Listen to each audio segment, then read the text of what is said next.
Assalamualaikum dan salam sejahtera. Selamat datang ke Malaysia, iaitu negara yang aman makmur, sentosa serta bebas rasuah. Hari ini, cuba kita belajar apa itu rasuah.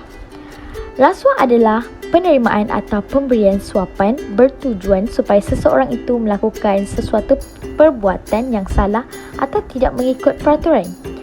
Antara bentuk suapan rasuah, antaranya wang, hadiah, bonus, upah dan lain-lain lagi.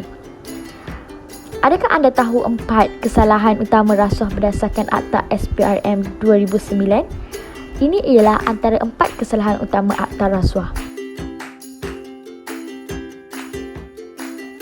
Di negara ini, dari segi undang-undang, semua perkataan memberi dan menerima suapan adalah sebahagian daripada perbuatan dan kesalahan jenayah rasuah.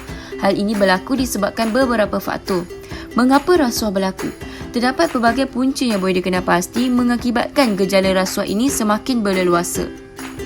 Antaranya ialah yang pertama, inginkan gaya hidup mewah. Yang kedua, sikap tamak menguasai diri. Yang ketiga adalah teladan buruk oleh pemimpin. Yang keempat, kelemahan sistem dan prosedur. Dan terakhir adalah kerana tidak patuh kepada ajaran agama. Apa yang dikatakan dengan inginkan gaya hidup mewah? Iaitu mereka yang berpendapatan kecil ingin berlagak hidup seperti orang kaya secara mudah dan akhirnya terjebak dalam gejala rasuah. Seterusnya adalah sikap tamak yang menguasai diri. Disebabkan rasa tidak bersyukur, mereka sentiasa mahukan lebih lagi daripada apa yang mereka miliki. Bagaimana pula dengan teladan buruk dari pemimpin? Hal ini dapat dilihat sekiranya seorang pemimpin terlibat dengan rasuah, maka pegawai bawahan juga berkemungkinan akan mengikut jejak langkah pemimpin mereka.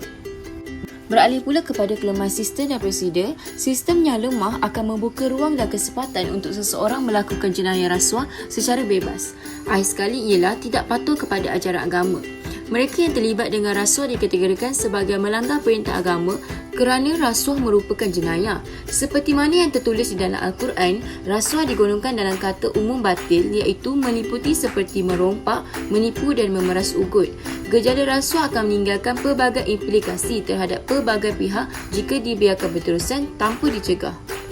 Terdapat beberapa simptom rasuah yang boleh kita kenal pasti. Antaranya, perubahan gaya hidup mewah secara mendadak dan apabila disoal mereka gagal untuk menjelaskan punca perolehan harta. Seseorang yang mengambil rasuah juga terdorong untuk meletakkan jawatan secara tiba-tiba kerana sumber kewangan yang meningkat secara banyak dalam waktu yang singkat. Seterusnya, rasuah memberi kesan buruk terhadap individu. Pertama sekali, seseorang individu itu akan kehilangan pekerjaan.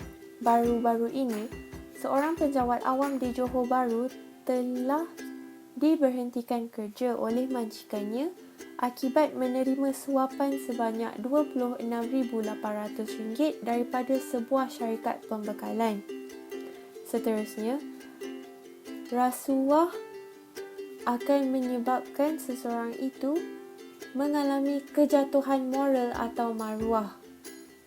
Akhir sekali, rasuah akan menghancurkan keharmonian hidup antara individu tersebut dengan keluarganya. Kesan rasuah adalah lebih buruk daripada kesan penagahan dada. Gejala rasuah sememangnya akan meninggalkan pelbagai implikasi terhadap semua pihak. Seperti yang dipaparkan, kegiatan rasuah dalam suatu golongan atasan akan menghakiskan kepercayaan orang awam terhadap cerdik, pandai pihak profesional. Ketidakadilan pihak tertentu dalam agihan hak orang awam akan memburukkan lagi taraf kemiskinan rakyat kerana sumber dan hak yang ditetapkan telah diselewengkan. Ketidakadilan pemerintah ini juga telah menumpukan fungsi perjalanan sesebuah organisasi. Hal ini akan menyebabkan pentadbiran sesebuah negara menjadi kucar-kacir, justeru menimbulkan masalah lain seperti kemerosotan ekonomi serta pengabaian kepentingan masyarakat. Kegiatan rasuah di dalam negara secara langsungnya membebankan masyarakat serta mengalahkan jenayah berlaku di kalangan masyarakat. Seterusnya, rasuah juga mendatangkan kesan yang buruk terhadap negara. Dari segi ekonomi, rasuah meluaskan jurang perbezaan kaya dengan miskin. Yang kaya menjadi lebih kaya manakala miskin kekal miskin. Kedua, pelabur asing akan menjadi tidak berani untuk melabur di negara kita. Akhir sekali, rasuah menyebabkan kadar inflasi meningkat. Dari segi keselamatan pula, rasuah melindungi penjenayah kerana dalam kalangan kita terdapat ramai yang mengambil duit kopi tetapi tidak diterima hukuman. Akhir sekali, rasuah juga boleh menyebabkan berlakunya pergolakan sosial atau rusuhan akibat tidak puas hati dengan kerajaan seperti di Indonesia pada pemerintahan Presiden Soeharto. Jika anda melihat rasuah berlaku di hadapan mata anda, laporkan. Tapi bagaimana? Pertama, datang ke pejabat SPRM terdekat atau melalui sistem pengurusan maklumat atau menulis email atau melalui fax atau sistem pesanan ringkas atau hubungi talian bebas tool SPRM. Sekian daripada kami. Rasuah dihina, maruah dibina.